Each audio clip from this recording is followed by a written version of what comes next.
24 names on the ballot, and the top 2 vote getters on June 5th will go on to the general election November 6th.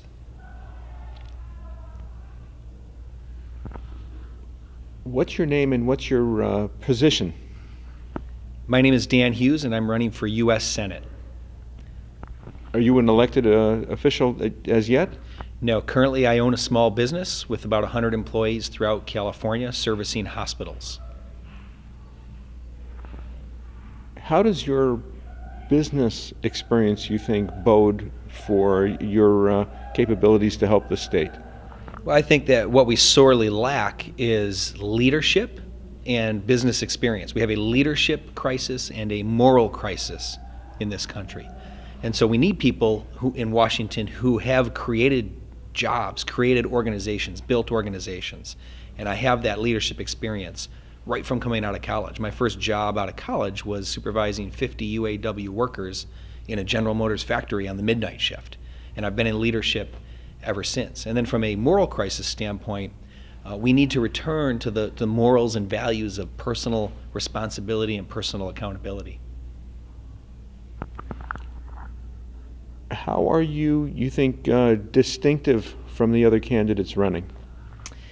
I think I'm most distinctive in that I have the most seasoned leadership, executive leadership experience in running building businesses, running businesses, balancing budgets, signing the front of checks, meeting payrolls. I'm pretty sure I'm the most seasoned candidate in that regard, and I think that's what we need in Washington.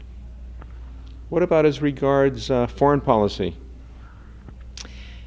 Well, foreign policy, I would say we need to return to the Constitution. We need to let Congress do its thing. We need to support our friends in the world and go back to the Constitution, really. We've abdicated, Congress has abdicated its responsibility in many ways for foreign policy and for currency policy as well by giving control to the Fed. And how do you think you can defeat a Democratic incumbent? With a lot of hard work, a huge grassroots effort, and a targeted campaign on Diane Feinstein's major weaknesses, which are in 6 or 7 different areas. Where do you think, if you go head-to-head, the voters would see your advantage?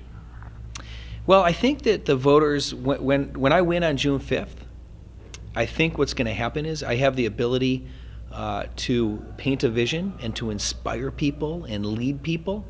And so one of my real strengths is the ability to get a crowd of people inspired and fired up. And that's what's going to take to get the grassroots motivated and activated and energized and charged. And that will be like a snowball going downhill. So having that passion, that vision, that ability to get people engaged is where I will excel.